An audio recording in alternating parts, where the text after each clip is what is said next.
So how will it help you to plan assessment?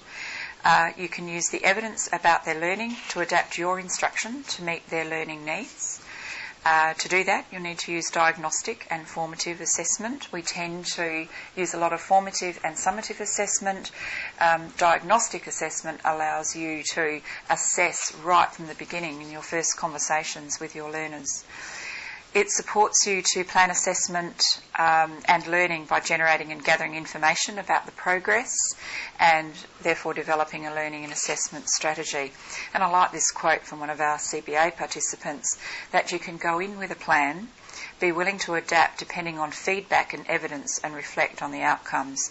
We have a tendency, I think, in order to be compliant, to go in with a fairly stringent plan based on what we think the students need to know, and everybody starts at the same place and everybody is expected to finish at the same place. So my plan, for example, to incorporate those strategies and planning of assessment includes a cluster of units and elements. I look firstly at the essential skills and the job role, and the assessment strategies, delivery and workplace progress and follow-up move the student or the learner forward. So as they progress, I'm able to identify the gaps, and sometimes they identify them for themselves, and they move forward with the feedback. Now, sometimes that occurs with the individual. I have one-to-one conversations throughout their learning, and other times it supports the whole group. I use questioning, not just to find out what the learner has retained from me as the teacher, but rather from problem solving, research, reflection and communication when they're demonstrating the skills, and from the skills and knowledge that they see others in the workplace and me, how I model that practice, and as they engage in their learning.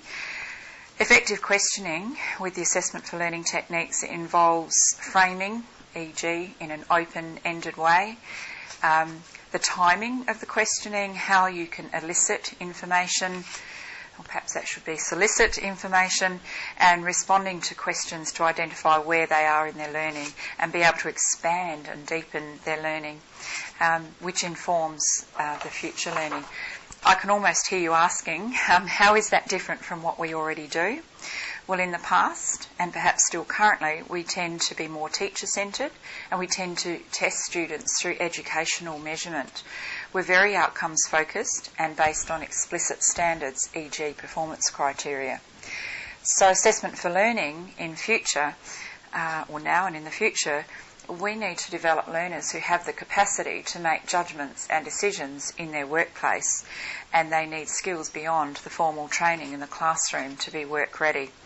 And so it positions learners more in the workplace or from a workplace context as active learners. I mean, I have some students who are experiencing work-life balance and health issues. So by using evidence and monitoring their progress through the support and contact that I have, I can make reasonable adjustments. Everybody has some level of success and everyone is able to move forward to some extent. I use one-to-one interviews or competency conversations, and I adapt to meet the learning needs. And, for example, this term, some gap training has become evident, largely based around some of the essential knowledge that's required. So we engage some guest speakers to support that gap. What changes do you need to make? In some cases, may not be very much at all. In other cases, it might be a matter of rejigging some of what you do and probably do very well. I'll give you the resource that I'm quoting from here, Bowd 2000, in Sustainable Assessment. Studies in Continuing Education identifies 8 strategies of assessment for learning. That's engaging the learners rather than being passive and sitting in a classroom or in a simulated environment, providing authentic activities. Learners designing the assessment. I might just mention that for now, and that can perhaps be discussed more at length.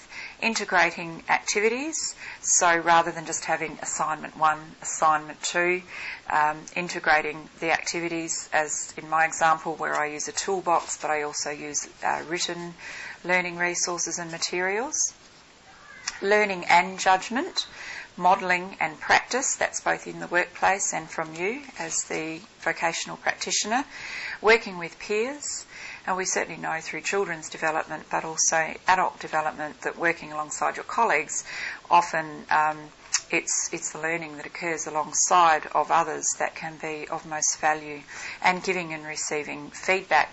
We have a tendency to do a pass achieved, or we use a checklist. We give a few passing comments, but this really involves giving feedback that is more meaningful, it's more relevant, it's strengths-based, and uses the individual's skills, knowledge and experience. And really the only comparison you're making there is with what is essential for the job role and what they need to do in the workplace.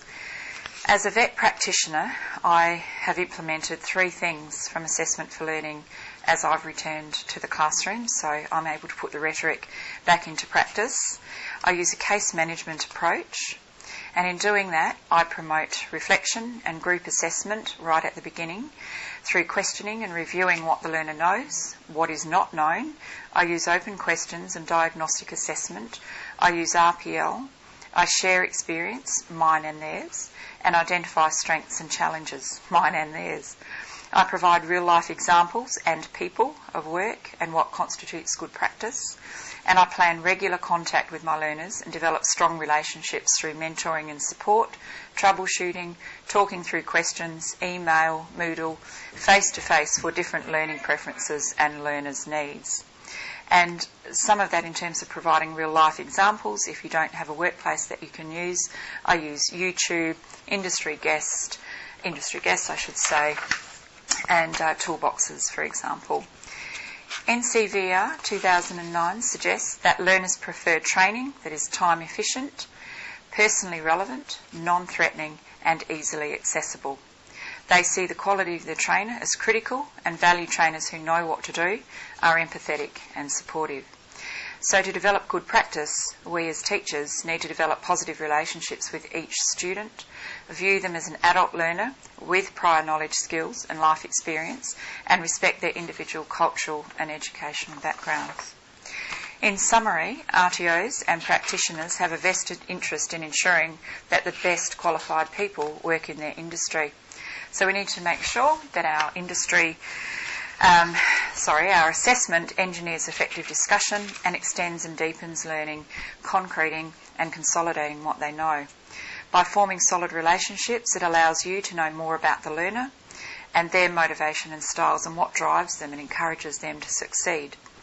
We need to continually immerse ourselves in our own professional development and conversations with our peers and share reflections and continue to demonstrate what competence looks like, show exemplars and offer authentic experiences.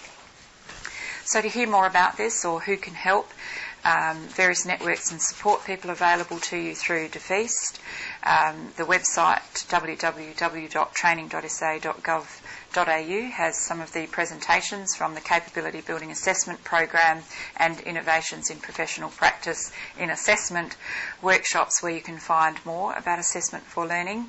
The Capability Building Assessment Program mentors both past and current participants, and DeFeast senior project officers, myself included, and education and training support, and the South Australian network of practitioners that meets regularly. I have further information and publications for you, which I'll distribute through Marina, and websites where you might be able to find out more about assessment for learning and practice in classrooms. That was a taste of. I'm not sure how I'm going with my 10 minutes, so thank you to Jordan for setting me up with her camera, and you'll probably see me as I finish it, and I'll do the timing now, and hopefully this will work out for tomorrow. So thanks for your time and attention.